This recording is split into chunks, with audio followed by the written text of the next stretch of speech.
Olá, tudo bem? Boa noite.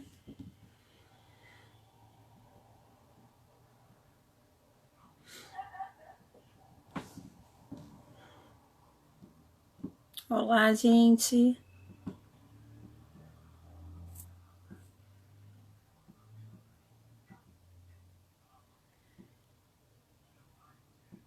Olá, pessoal, tudo bom? Boa noite, sejam bem-vindos. Quero saber de onde vocês são. Já vão colocando aí qual a cidade de vocês, de onde vocês estão assistindo. Sejam bem-vindos. Olá. Deixa eu contar um segredo para vocês. Quando eu vou assistir de novo a live, porque a gente tem que assistir a live de novo, né, para saber tudo, né, que acontece. Eu não aguento a minha voz. Sério, eu não consigo me escutar. Vou tentar falar menos. Olá, gente. Blumenau, Santa Catarina. Cajamar, São Paulo. Boa noite. Oi, Márcia. Franciele, Johnny, Cris, Natália. Natália de Cachoeirinha, sejam bem-vindos. A Ana já chegou. Daqui a pouquinho eu já vou chamar a Ana, vou esperar o pessoal entrar. Sejam todos bem-vindos. Gente, eu tava olhando São Paulo. Foi bom eu ler que é de São Paulo.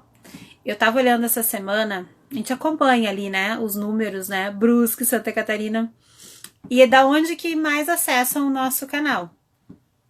E, pra minha surpresa, quem mais acessa o canal, participa e interage é o pessoal de São Paulo. Legal, né? E Porto Alegre, claro, depois vem Porto Alegre, vem Santa Catarina, mas nessa ordem. São Paulo, Porto Alegre e Santa Catarina. O pessoal de Novo Hamburgo também tem aparecido bastante. Oi, Veridiana. Oi, Vera. Pessoal, coloca de onde vocês são. A gente não tem conseguido ver depois muito os comentários, porque os comentários, quando a gente salva, não salva os comentários junto. Então, quem quiser já se apresentar de onde são, pode se apresentando aí que eu quero conhecer vocês. Isso é muito importante, sabe? Pessoal, sério, muito legal. Eu fui pesquisar, assim, como é que tava o andamento do canal, porque eu não tenho conseguido colocar muita coisa ainda, tô me organizando e tudo. E, sabe, vamos ver de onde que o pessoal tá aparecendo mais, tá olhando mais, tá interagindo mais. E aí apareceu São Paulo, depois Porto Alegre, depois Santa Catarina. O pessoal de Palhoça, cidade de Palhoça apareceu também. Novo Hamburgo, né, apareceu também. Legal, pessoal, vamos lá. Rio de Janeiro, São Paulo. Então, hoje, oi Vera, hoje a gente vai, a nossa live é com a Ana Paula Stoll, ela já está aí, já está nos assistindo. Nós vamos esperar só mais um pouquinho para convidar ela, o pessoal tá entrando. Quero dar as boas-vindas para quem não conhece o canal da Convocar Infância. É um canal onde a gente tem de conversa, um canal que a gente tem de diálogo, de troca sobre a infância. Vários convidados já passaram por aqui, convidados bem importantes. Para nós, nos ajudou muito. Para mim, particularmente, assim, tô amando também. Olha, a Vanessa também, estou amando essas conversas, muito inspiradoras, verdade.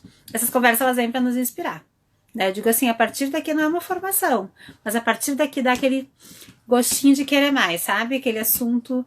Ou às vezes a gente tá assim, olha, pensando em algumas coisas, como tá difícil, né? Para todos. E a gente escuta assim, aí tem uma fala, meu Deus, tá acontecendo com outras pessoas isso também. Então isso é legal. Oi, Tati na infância, tá aí também. Então, essas as conversas da Convocar Infância. A gente tem 2 encontros semanais, que são encontros, assim, já marcados, né? Nas terças e nas sextas, às 18 horas. Então, terças e sextas, às 18 horas, a gente tem esse cronograma de conversa, né? A gente já tem as conversas da sexta, da semana que vem, já tá tudo organizado e agendado. A gente sempre divulga antes da terça e depois espera passar da terça para divulgar de sexta-feira, tá?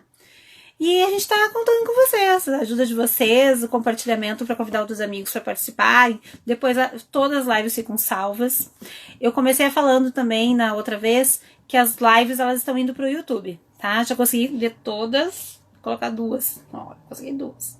Então, em todas as nossas conversas vão ir lá pro YouTube. Legal porque tem gente que não tem Instagram, que aí consegue compartilhar com alguns colegas os vídeos, é legal. Acho que quanto mais a gente se ajudar, né, melhor.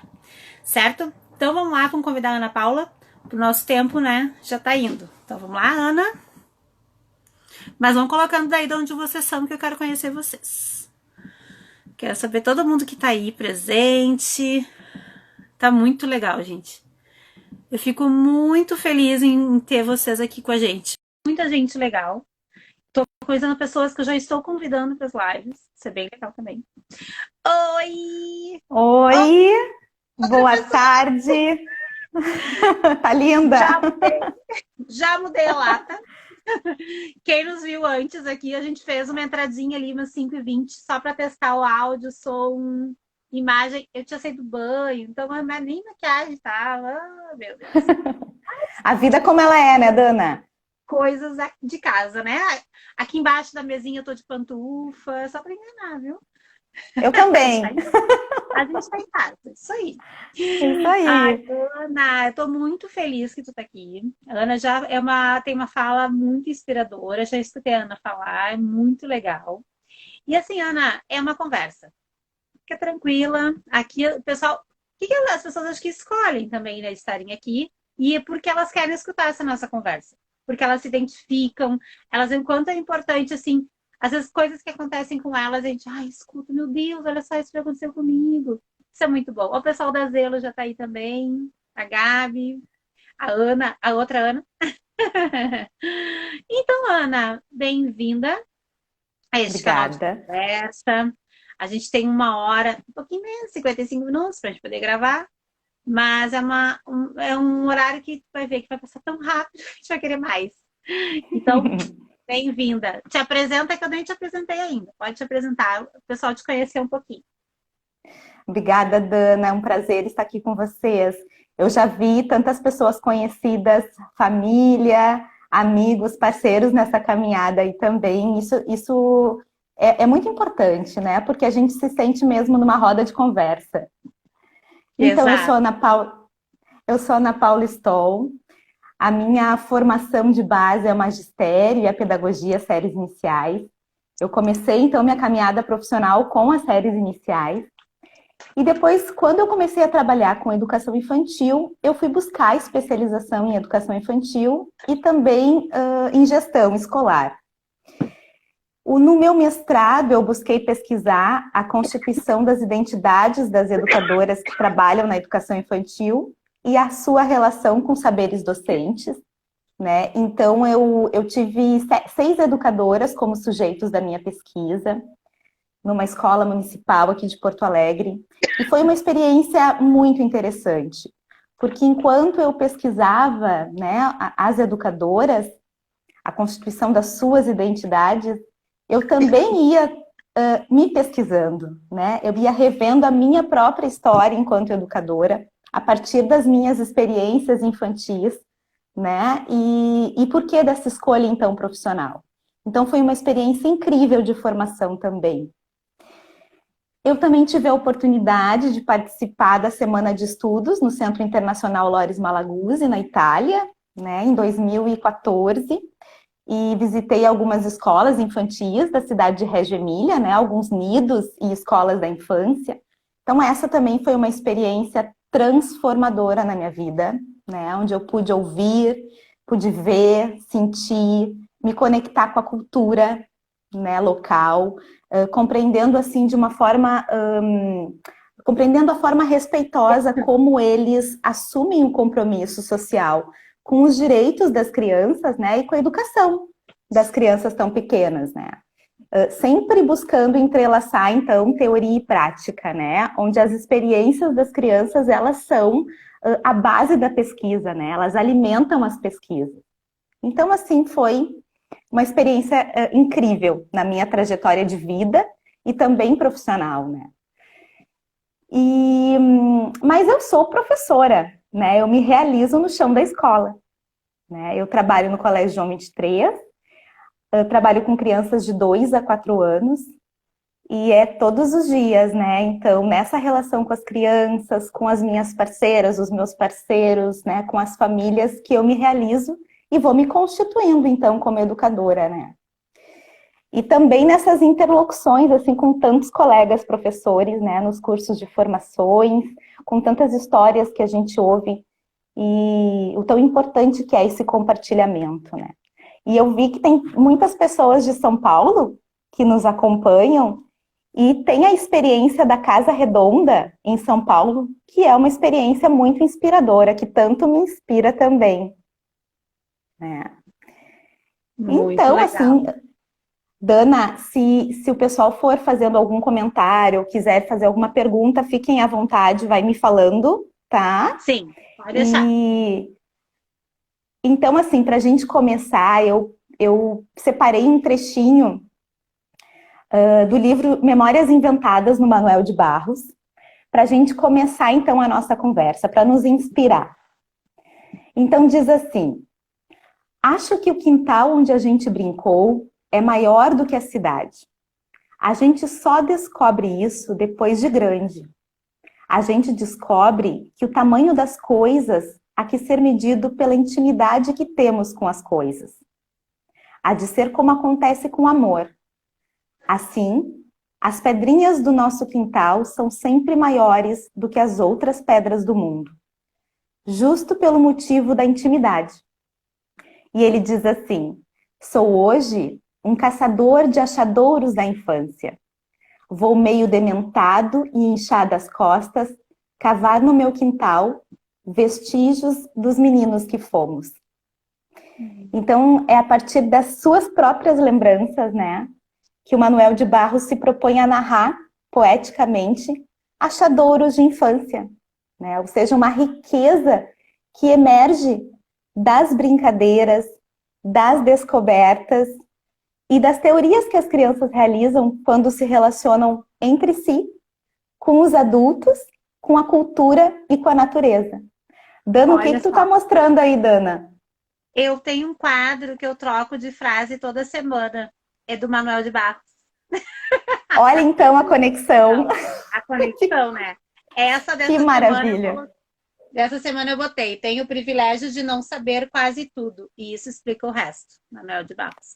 Cada semana eu tento trazer uma frase dele, adoro também. Exato, né? Porque ele buscava, nas suas lembranças infantis, né, e dos seus parceiros, buscar um sentido, né? Um sentido para essa infância vivida, né? Realmente vivida. E eu acho que hoje esse é o convite, né, Dana? Para que a gente possa refletir como as experiências das crianças e dos adultos se entrecruzam, né, no cotidiano da escola da infância.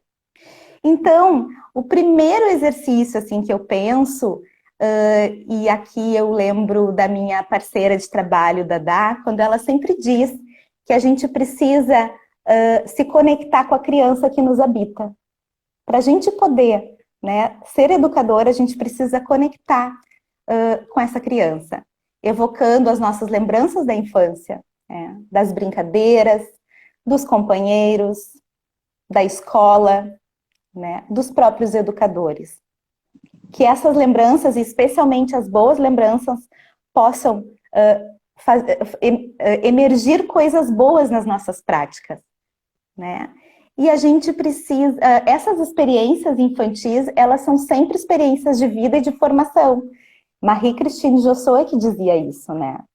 E como a nossa docência, ela é construída na relação com as crianças? É isso que hoje a gente vem refletir. Como a nossa docência é construída na relação com as crianças, na relação com os colegas, com os parceiros, né, com a gestão, na relação com as famílias. Né? Se a gente parar para pensar a partir desse pressuposto, essa nossa reflexão, ela revela muito das nossas concepções de criança, de infância, do papel do adulto, da escola infantil e de educação. Né? E a relação com as crianças, ela deve ser um tesouro, né? Valiosa, construída com essa intimidade que nós temos com as coisas que nos tocam, como diz o Manuel de Barros, né? Com respeito, diálogo, trocas, numa busca de sentido, de significado, tanto para as crianças quanto para nós. educadores, né? E a gente precisa sempre compreender que a escola, ela é parte da nossa vida, né? Ela precisa ser receptiva, autêntica, dinâmica, acolhendo os desafios das crianças, das famílias, dos educadores, né? Acolhendo as alegrias, as tristezas, as diferentes trajetórias, né? E que a gente precisa considerar cada criança, né, na sua singularidade, né? No seu jeito de ser, no seu jeito de se expressar, e também acreditar nessas potencialidades, né? Que eles têm, cada um, de se relacionar, de brincar, de explorar, de se conhecer, e construindo gradativamente processos de autonomia, né? E também considerar a curiosidade espontânea das crianças, né? E que elas vão, assim, construindo teorias para buscar compreender e conhecer o mundo, esse mundão aí que a gente habita, né? E a gente precisa muito acreditar, se a gente acredita nessa criança, assim, capaz e construtiva e potente, né? A gente também acredita na potência dessas infâncias, né? E aí, isso faz com que emerja em nós uma sensibilidade, né? Uma disponibilidade para essa riqueza da relação com as crianças. As coisas não passam mais só pela gente, né? As crianças não passam mais só pela gente, as suas ideias não passam mais só pela gente. A gente se envolve, né? A gente se identifica, a gente busca ser e estar junto com elas, né? E se aventurar no cotidiano. E essa imagem de criança, ela transforma o papel do adulto, né? Que reconhece essa diversidade, né? As possibilidades de interação entre as crianças da mesma idade, entre crianças de idades diferentes, né? Esse status dos mais velhos, como diz Bondioli e Montovani, né? O quanto os mais velhos, mais experientes, cuidam dos mais novos, o quanto os mais novos, interagindo com os mais velhos, admiram os seus parceiros, né? Querem fazer como eles, acabam se desenvolvendo numa relação de aliança e de conflitos que vão ser sempre construtivos, né? Sempre considerando as alianças, mas também os conflitos como parte do desenvolvimento humano, né? Tão importante, e das relações, né? E se a gente, então, reconhece essa imagem de criança forte, potente, e também de um adulto capaz de acolher as necessidades das crianças, né, e se colocar como um parceiro, a gente também passa a organizar contextos estruturantes, né, que envolvam o diálogo, a participação e a troca, tanto das crianças quanto dos educadores e das famílias. Né? O adulto não passa a ser mais o centro do processo de ensino-aprendizagem, né? Mas ele promove essas parcerias, ele promove esse diálogo, essa participação, né? E para isso, a gente precisa ser um observador muito atento, né? A gente precisa ser aquele professor pesquisador. Verdade. Garantir... Como é importante, assim, eu acho que as pessoas, as educadoras, cada vez mais está dando esse clique, assim, né? De sair, de eu trazer aquele pronto, né? Pronto para minha turma, pronto para minhas crianças, e que é o processo contrário. Eles que vão Exato. trazer e a gente que vai instigar, dar mais ferramentas para essas investigações, né? Para essas criações deles. E isso é um processo inverso, mas é que a gente é acostumado há muito tempo, né? Que a gente tem que trazer tudo pronto, o projeto tem que estar pronto, aquela coisa que tem que trazer pronta. E não tinha essa. Não é que não tinha, a gente que não abria esse espaço. E porque isso, se tu pensar lá em Régio, né? Isso acontece desde lá, 1950. Não me engano, foi, Isso, né? isso, depois da Segunda Guerra Mundial. Exatamente. Então, assim, é uma coisa que é um processo. As pessoas estão. Eu acho que muitos educadores, eu tenho uma visão assim que agora, cada vez mais que eu encontro pessoas, que eu falo com pessoas, é essa visão. uma visão de Exato. criança que pesquisa, criança que vive a infância, porque é importante isso, ela vive a infância, né? Mas é muito importante isso, né? Porque muito da maneira como a gente reproduz o que a gente vivenciou como aluno, né? Uhum. Então, é um exercício muito complexo, né, Dana? Porque a gente precisa inverter essa lógica do ensino para a lógica da aprendizagem, né? E se colocar também como um adulto que aprende com as crianças, que é um parceiro, sim, mais experiente, que tem o seu papel de educador, de promover, sim, contextos, né? Mas que também precisa dar espaço para poder acolher o que as crianças sabem, né? Acolher também o que elas não sabem e aí fazer proposições interessantes, né? Então sim, e a experiência de Régio é muito enriquecedora porque eles partiram, né, do final da Segunda Guerra Mundial, né, querendo e desejando uma educação diferente para suas crianças, onde as crianças tivessem vez e voz, né, onde elas fossem realmente o centro da educação, né, onde elas tivessem os seus direitos garantidos e pudessem se expressar, né? Eles de fato acolhem muito a voz das crianças, né? O que as crianças sabem. Então, por isso a gente precisa garantir espaços e tempos de explorações, né? É tão importante, a gente fala tanto nisso hoje, né? A criança não vai chegar e começar a ter suas ideias, suas investigações do nada.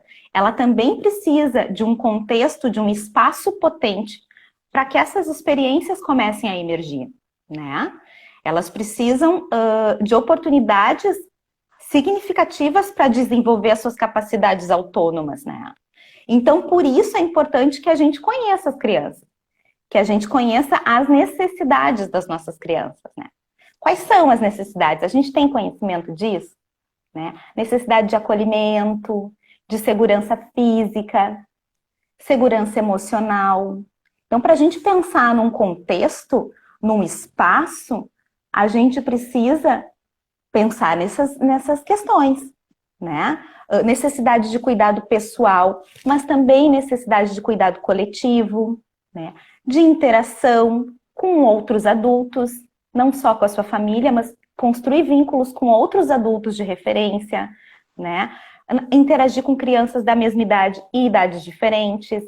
Então, observando e conhecendo como as crianças se expressam e se comunicam e se relacionam, a gente vai poder, então, promover contextos interessantes, né? Pensar em contextos interessantes. Então, como será que as crianças se expressam? Como será que elas se comunicam e se relacionam? Brincando, demonstrando afeto, expressando as suas emoções, sorrindo, chorando. Então, muitas vezes a gente vê assim, né, o quanto nós, educadores, temos dificuldades também com o choro das crianças. Mas a gente precisa entender que essa é uma linguagem de expressão fundamental, né, dos bebês e das crianças bem pequenas. Então, a gente precisa lidar com isso. E eu digo isso, Dana, porque para mim isso também foi uma aprendizagem, né? Ao longo do tempo, eu também fui entendendo que isso era importante, que eu precisava também ir me modificando, né, para ir acolhendo as crianças. Elas conversam, elas falam alto, elas abraçam, correm, imitam, cantam, inventam histórias, se melecam, deixam marcas, fazem perguntas e muitas, se chateiam, né, empurram, puxam brinquedos, puxam os objetos, elas divergem, elas defendem os seus pontos de vista, e assim elas se expressam e vão também explorando o espaço, né, e construindo vínculos. E gradativamente vão construindo a sua identidade num espaço de vida que é coletiva, né? Então, por isso a gente vem falar hoje da cultura da relação, né? Do ambiente de cooperação, de uma rede de relacionamentos, de interações entre as crianças e entre os adultos que A aprendem Yara juntos. falou.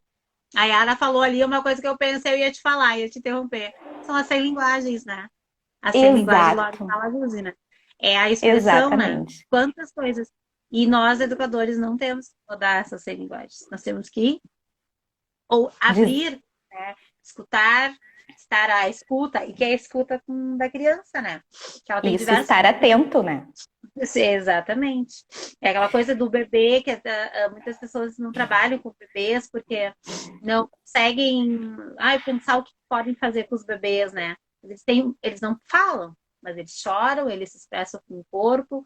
Quantas formas de expressão que eles têm que não é a fala ainda, né? Mas até aquele, né? Todo aquele Sim, os sonzinho que eles balbúcios. fazem, isso é uma forma deles se expressarem, né? A partir Sim, dali, de se conhecerem, conhecerem o seu próprio corpo, né? E de se expressarem, exatamente.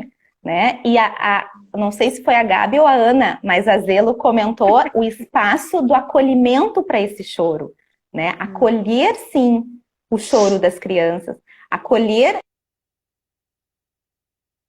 travou a Ana. Oi, Ana. Deu uma travadinha. Oi, voltou. Voltou. Eu que Aham. tinha travado. É, tu que tinha travado uma bolinha. Mas deu, voltou. Tranquilo. Voltou? Tá certo, então. Então, assim, Malaguzzi, a gente tem falado muito, né, da experiência da abordagem de Reggio Emília. Então, Malaguzzi, que foi o grande idealizador da abordagem de Reggio, ele dizia, né, a ideia de capturar no espanto e na maravilha o que nos aproxima da verdade da vida, né? Então, a vida é assim, as crianças são assim, elas se expressam através de diferentes formas, né, através de diferentes linguagens, e a gente precisa acolher e construir um ambiente de pertencimento, né?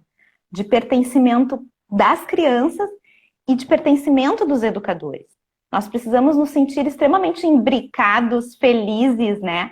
No convívio com as crianças. Bom, falamos de várias concepções, né?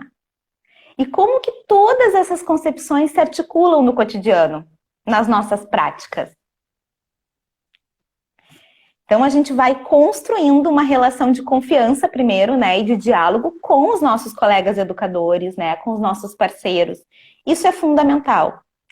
Então, assim, compartilhar as ideias, as dúvidas, né, estudar, buscar aprender com os pares, não numa relação de disputa, né, mas numa relação de docência compartilhada mesmo. Numa relação de docência compartilhada, né? Num compromisso com as crianças, com as infâncias, em que todos crescem e que nós nos desenvolvemos profissionalmente, né? Então, essa parceria de confiança com os colegas, com a gestão, ela é fundamental para que todas essas concepções sejam colocadas em prática, né? E a gente precisa, então, partindo dos nossos pressupostos teóricos, assim, das nossas concepções, né, que elas não precisam ser fechadas, estagnadas, mas elas precisam, a gente precisa ter algumas certezas dos caminhos a seguir, né, e a gente precisa, então, organizar, então, como a gente faz esse acolhimento às crianças, né? Como que a gente considera as crianças? Primeiro acolhendo cada uma, né, a sua história de vida, acolhendo as suas famílias, né, que vêm com as suas expectativas, com os seus receios, né, e planejar, então, a inserção tranquila das crianças na escola, né. Planejar essa adaptação, ela é uma estratégia de acolhimento. E como a gente faz isso, né?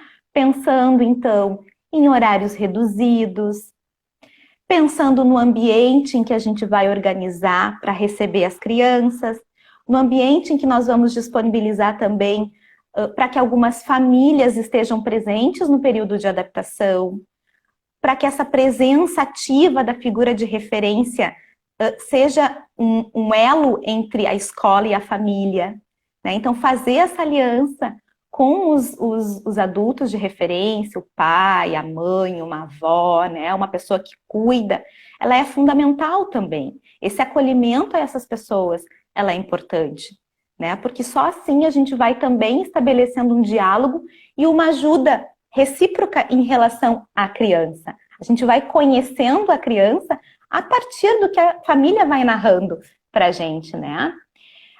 E a gente precisa ir compartilhando. Tu queres falar, E às Dana? vezes, não, e às vezes a forma de tu acolher uma criança não quer dizer que é a mesma que tu vai acolher a outra. Porque as famílias têm as suas particularidades. Tem aquela mãe que realmente vai chegar na escola e vai precisar adaptar, porque ela só tem um período de uma semana para adaptar. Agora tem aquela mãe que ela tem mais dificuldade e que ela se dispôs a ficar um mês inteiro em adaptação. Ah, não, é uma semana porque a escola definiu. Essa é a forma, esse é o acolher, né? Esse é o olhar de tu enxergar aquela mãe que tá com aquela dificuldade e mostrar para ela, não tem problema, a gente vai fazendo o tempo que tu precisar, porque às vezes não é só a criança, é a família. Às vezes a criança, Isso. às vezes a criança se adapta, independente de idade, gente, independente de ser bebê, de ser maior, às vezes se adapta muito fácil e os pais precisam um pouquinho mais desse acolhimento. Então, é esse olhar, né, que é toda a equipe, não só a professora, a educadora, mas é uma equipe de gestão toda por trás, né, que tem que Sim, ter esse apoio, né. sim. E a partir do que as famílias vêm trazendo para a gente de informações da rotina dessa criança, do contexto dela fora da escola, né, são informações valiosas para que a gente vá construindo gradativamente o vínculo com essas crianças, né? E a confiança também com as famílias, né? Porque as famílias, para confiarem na gente, a gente também precisa dar espaço, né? E dar esse tempo que tu bem dizes, né? Então, a gente precisa muito fortemente assim compartilhar alguns entendimentos sobre o desenvolvimento das crianças e sobre as experiências das crianças, especialmente essas experiências de inserção na escola, né? De que nem todas vão reagir da mesma maneira, cada uma tem o seu tempo de adaptação, né? E a gente vai ter que aprender a acolher e respeitar isso, né? E isso não é tão fácil pra gente, né, Dana? Porque ter as famílias ali tão perto não é tão simples. É um desafio, né? É um desafio porque a gente se sente, muitas vezes, nós nos sentimos olhadas, né? E isso sim, de fato, acontece. E a gente precisa estar muito tranquila para poder lidar com isso, né? E Segura do que tu tá fazendo, compartilhar. né. Isso, Segura o que tu segura, tá fazendo. segura. Tenho experiências de escolas, assim, que já tem essa escuta, sabe? E que não tem problema. Uhum. As coisas vão acontecer, a escola vai continuar, aquela família tá ali, né? E aquela família tá em função da criança, mas claro que tem os olhares que olha, e a outra turma passando, e a função toda acontecendo. É o dia a dia, né? É o dia a dia. Mas Isso. é necessária essa escuta, esse acolhimento. Se nós estivermos muito tranquilas em relação às nossas concepções, né, e passar tranquilidade para as famílias, a gente vai construindo uma relação de confiança, né? E quando a gente fala em acolhimento, a gente também precisa considerar essa interdependência entre o espaço físico em que a gente organiza, né, e a qualidade nas interações entre as crianças e os adultos, né? Então a gente precisa pensar em espaços ambientes apropriados que liguem os campos relacional, afetivo, cognitivo, para quê? Né? Para promover segurança e estímulo para as crianças, né? Porque muitas vezes a gente vai observando as necessidades de cada uma, né? E algumas vão revelando o desejo da aproximação do adulto, um apoio às explorações, especialmente as bem pequenas, né? Mas algumas crianças não querem o nosso que a gente chegue tão perto, né? Das suas experiências, das suas brincadeiras, né? Até a gente ir construindo, então, esse vínculo, essa relação de afeto e de confiança com cada uma, né? Então, a gente também precisa ir se comunicando com as crianças de forma corporal, de forma verbal, né? Quando a gente fala dessa comunicação de forma corporal, ela envolve sim o nosso corpo, que abraça, que acolhe, mas ela envolve também o nosso olhar, né? Que olha de longe, que acompanha as experiências, mas que não invade as explorações, que muitas vezes está distante fisicamente, mas está presente atentamente, né, através dessa observação. né? Então aqui eu trouxe pra gente uma pequena frase do Aldo Fortunati que fala um pouquinho sobre o significado das diferentes experiências, né? E ele diz assim: junto a uma criança construtiva e a um adulto que determine a possibilidade em vez de pré-definir metas, entra em jogo com muita força o contexto. E é isso que a gente está falando, né? De todo esse contexto das nossas concepções, do nosso papel de adulto, da inter-relação entre o espaço e também as interações construtivas, né, e de qualidade. Então, entra com muita força em jogo o contexto, como uma indispensável placenta que dá vida, alimenta, contém e reflete o curso da ação educacional, sustentando os protagonistas, as crianças e os adultos, e proporcionando o desenvolvimento de seu processo construtivo de relação e evolução recíprocas. Então é isso, né? É o adulto e a criança sendo protagonista dos processos, né? Do processo, né? E quais são os significados das experiências que a gente proporciona para as crianças? É isso que a gente precisa pensar, né? Se essas experiências elas têm sentido para as crianças, mas também se elas têm sentido para nós, educadores. Importante isso. E uma gestão, Ana, que deixa o seu educador ser protagonista. Isso, fundamental. Porque não tem criança protagonista sem educador protagonista. E como ter uma educadora protagonista se a gestão tem essa abertura de ter educadores protagonistas dentro da sua escola? Isso é importante. É aquela coisa, né? Da família, escola, educadores e a gestão também, né? Porque a questão da gestão é muito importante. De dar essa autonomia para os seus professores, né? Uhum. Mas a autonomia, ela é gerada também pela confiança. Também. Pela construção de um grupo, né? A gente só tem autonomia e protagonismo se a gente tem por trás, como pano de fundo, um grupo forte, unido, né? Que estuda, que aprende junto, que troca, né? Que se ajuda mesmo, que faz a ponte, né? Isso é fundamental. E a gente precisa pensar no conceito também de experiência, né? Porque muito a gente tem falado de experiência. E aí eu trago La Roça, quando ele diz que a experiência é aquilo que nos passa, ou que nos toca, ou que nos acontece. E ao passar, nos transforma, nos forma e nos transforma. Ou seja, a experiência não é qualquer atividade, né? A experiência, ela é muito singular. Ela depende do sentido que nós damos ao que acontece com a gente no cotidiano da escola, né? E a experiência, ela envolve o corpo, os sentidos, né? A visão, a audição, o olfato, o paladar, o tato, as diferentes linguagens, né, gente? A experiência envolve o espaço, então a forma como a gente se experimenta, age e interage com o espaço.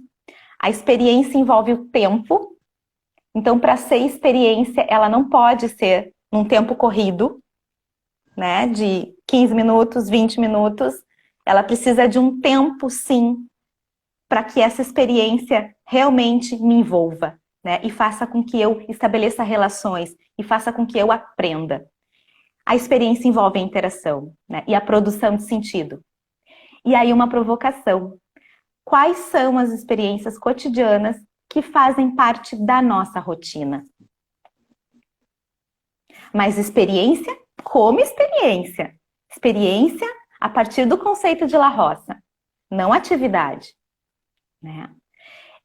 Então, pensando nessa experiência que nos toca e nos transforma, repleta de sentido e significado, né? É preciso a gente considerar com muita seriedade o valor dos rituais individuais e coletivos. Quais são eles? aqueles que a gente chama de rotina, né? Os momentos de chegada, os momentos de saída, esses momentos que são de transição entre a família e a escola, que são tão importantes, que envolvem estratégias de separação, né? Porque como tu disseste, Dana, para cada um vai ser de um jeito. E a gente precisa ser sensível e poder saber a hora e saber como fazer, né, essa estratégia de separação. Outros momentos, então, da nossa rotina, né, que são as brincadeiras, as explorações das crianças, nos espaços internos, nos espaços externos. Como as crianças interagem? Será que elas brincam com liberdade para conviverem com os adultos e com as crianças de diferentes idades? Será que a gente consegue proporcionar momentos de interação entre as crianças das diferentes turmas, por exemplo? Como as crianças participam dos rituais coletivos? Alimentação, higiene, descanso.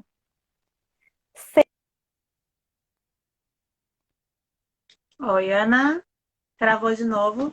Pessoal, todos os livros que a Ana está citando na live, ela vai passar para mim e eu vou colocar nos stories, tá? Ou na próxima publicação. Entrou a live lá, ficou salva. Já entra as indicações de livros da Ana, tá bom? Ana deu uma. Cortou um pouquinho, voltou. Travou. Sim, eu Voltou. parei quando eu vi que travou. Viu, Ana? Então, não esquece, depois tu me manda fotos dos livros. dos livros, sim. Botar. Isso, ela já tá Vou com eles ali. mandar. Se der tempo no final, eu vou mostrar a capa, mas vou mandar para ti também. Show. Então, assim, pensando nesses rituais individuais e coletivos que são tão importantes também, né? De higiene, de alimentação e de descanso. Será que as crianças participam com prazer desses momentos? Será que elas têm oportunidade, né, de pegar o pãozinho, de pegar uma espátula, passar o requeijão no seu pãozinho, de organizar a própria mesa, de talvez pegar algumas flores, umas folhas que elas encontram no pátio e trazer para aquele momento do lanche para enfeitar aquele espaço? Será que elas conseguem lavar as mãos sozinhas? Ou a gente vai lá e esfrega uma mãozinha na outra deles? Será que elas conseguem servir o suco no próprio copo? Tirar o seu tênis, colocar o seu tênis, preparar uma mesa de aniversário para um amigo? Né? Como essa rotina acontece? Será que ela é mecânica ou ela é vivida, experienciada pelas crianças? Será que nas brincadeiras as crianças têm a oportunidade de explorar objetos, materiais variados, os diferentes recantos, esconderijos? Porque o momento de intimidade, também de estar sozinho, também é importante. Será que elas têm oportunidade de se reunir em pequenos grupos com os seus companheiros? Iniciar ou continuar brincadeiras e investigações? Será que o nosso tempo, o tempo da nossa rotina, permite todas essas experiências com sentido, com significado para as crianças? E as nossas rodas, né? As nossas conversas, a organização do nosso dia ou da nossa tarde, como que é feita? Será que nós, enquanto educadores, nós já viemos com uma organização, com uma rotina pré-determinada? Ou a gente consegue compartilhar com as crianças, combinar variadas situações, propor, quem sabe, que elas sugiram algo diferente, ou acolher o que elas trazem, de repente, de uma situação que aconteceu em casa, e que aquilo possa ser o mote de uma conversa interessante, e que a gente possa também abrir mão, né, da nossa programação a partir do que as crianças nos trazem. Isso é tão desafiador, mas é tão rico quando a gente consegue também colocar isso em prática. Eu acho que às vezes a gente sobrecarrega um planejamento cheio. É 15 minutos, a gente já tá colocando, a gente vai botar nos 15 minutos, depois tem meia hora, não sei o que, depois tem 15 minutos com outra coisa aqui, mais meia hora. Então, esse planejamento, ele precisa ser, como a gente falou, flexível, né, para abrir para as coisas que vão acontecer naquele momento. Se as escolas trabalham com planejamento, sim, acho que ainda é um processo, acho que esse planejamento ainda tem que acontecer, mas é Uhum. deixar essas lacunas para poder as coisas acontecerem com mais tranquilidade. Que nem assim, tu vai para o almoço, vai para a janta, calma, tem tempo para ir, para poder arrumar mesa antes, porque o que acontece às vezes nas escolas, e muitas escolas que eu já vi por aí também, e é aquela coisa de o tempo. Tem meia hora com outra turma, tem outra turma que vai vir e agora não sei o quê. Isso. E aí as coisas não acontecem. Então, assim, é tentar dar esse tempo, ver, não sei como, porque a gente sabe que né, tudo depende do espaço também, mas para Isso. fazer isso. Até às vezes, assim, ó, arrumar mesa para a turma que vai vir depois, né? Recolher os seus pratos, recolher, tirar o seu restinho ali do prato e poder arrumar mesa para a próxima turma que vem. Mas e tudo isso a gente trabalha com a questão do tempo também, né? Mas é uma Sim. coisa de pensar que cada rotina da sua escola, olha, me incomodou agora o que as gurias falaram, vou tentar. Quem sabe dá certo. Às vezes, criar um outro espaço, às vezes tem um refeitório, mas tem aquele espaço lá que poderia ser um segundo refeitório, quem sabe? E Uhum. acontece, né? Eu acho que essas coisas assim, a gente às vezes fica incomodada. Por que não, né? Por que não pode acontecer? Se em casa, quem sabe, Sim. né? Instigar para eles poderem ajudar também. Sim, eu achei lindo isso, Dana, de preparar o refeitório para a próxima turma, né? Eu nem tinha pensado nisso, né? O quanto isso tem de empático, né? E é isso, é a gente poder pensar nessas experiências cotidianas com sentido para as crianças, com valor para as crianças, né? O quanto que tem de pedagógico, né, nessas experiências. O nosso cotidiano ele envolve atividades que são rotineiras, que são triviais, né? Mas ele deve acolher isso, esse inusitado, esse extraordinário do ordinário, né? Essa inovação. A gente precisa estar muito atentas e conversar muito como equipe para poder fazer com que essas coisas aconteçam de fato no cotidiano, né? E aí, como considerar toda essa complexidade, né, do contexto com intencionalidade educativa? Será que nós estamos mais atentos aos processos ou aos resultados? Como que a gente consegue capturar os desejos, as ideias, as brincadeiras, os medos, as curiosidades das crianças, os saberes delas, as hipóteses, esses achadouros da infância, como disse Manuel de Barros?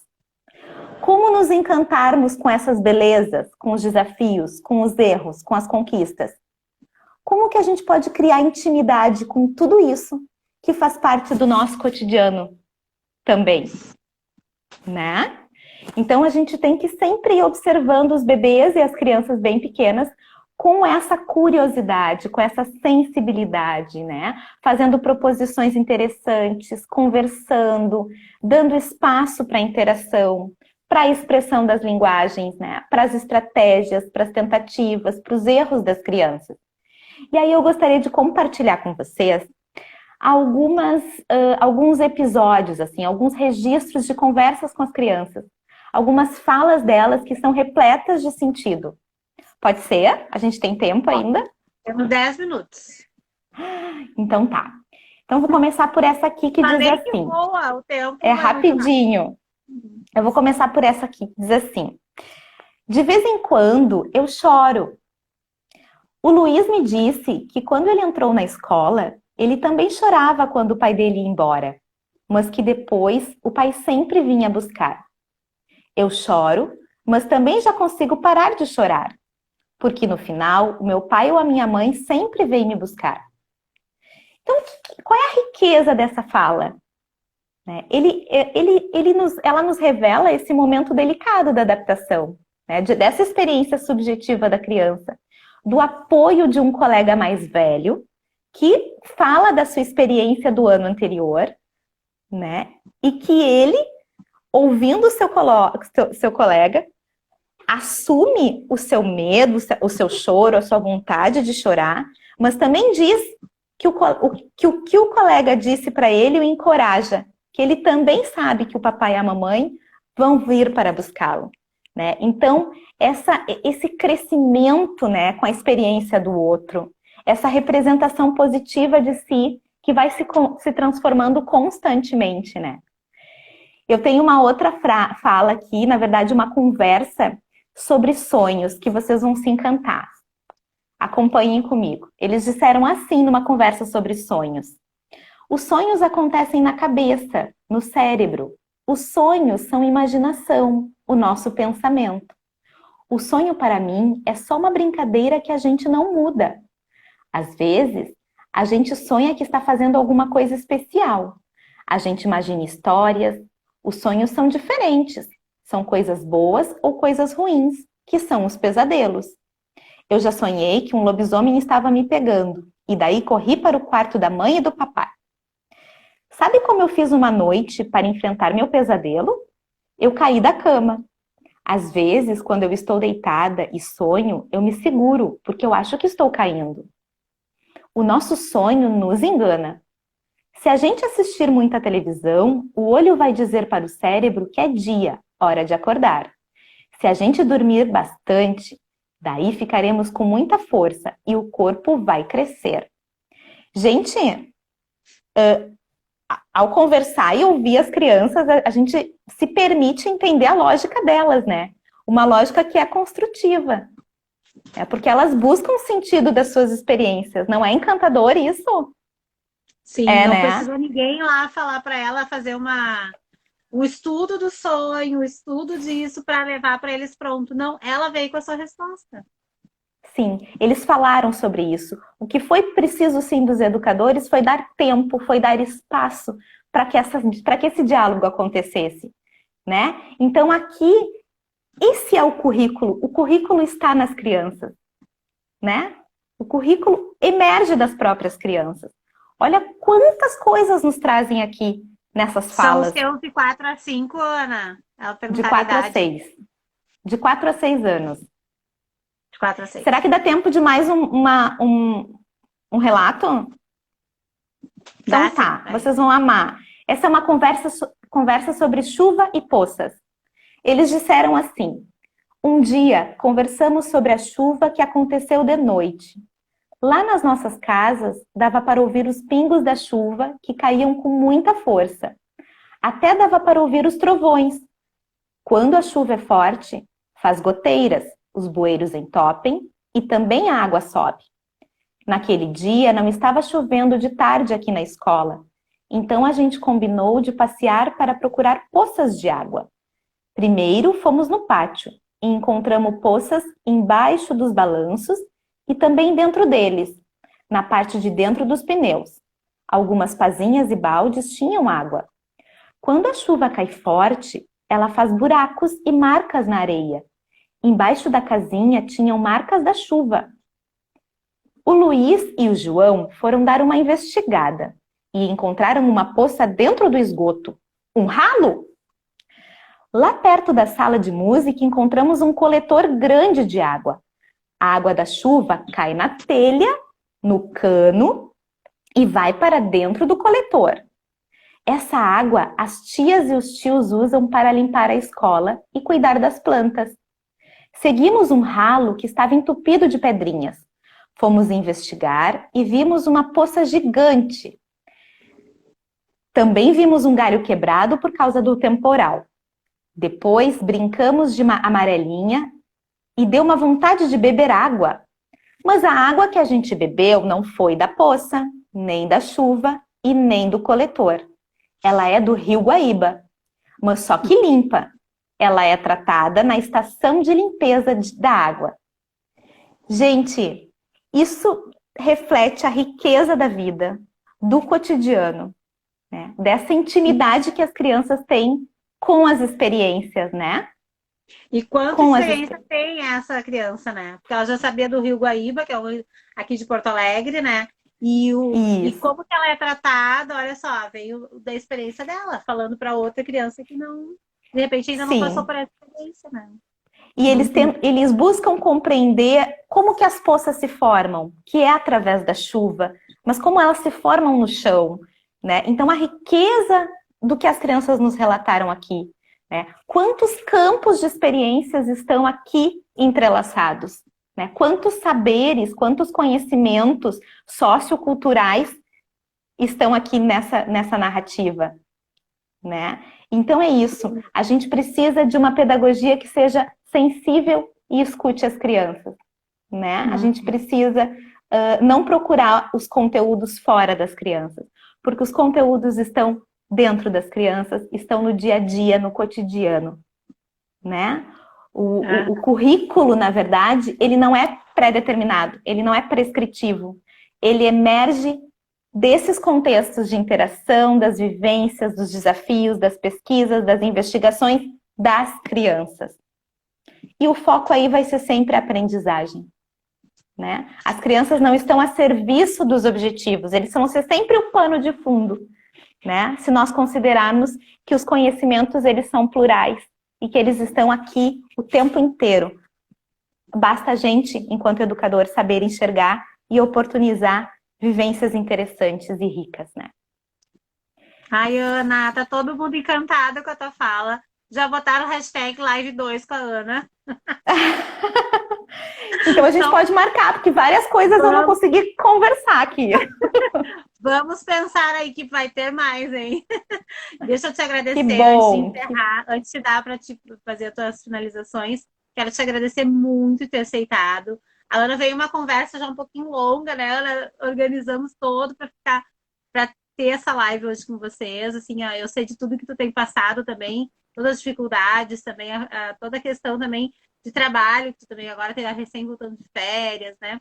Então, muito obrigado. Te agradeço demais. Gratidão. Vamos divulgar essa live para as pessoas conhecerem a Ana Paula Stoll.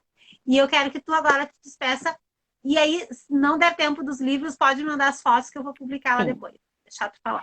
Tem 1 minuto. Gente, foi assim, maravilhoso estar aqui com vocês. Foi um momento de muita felicidade, muito prazer mesmo.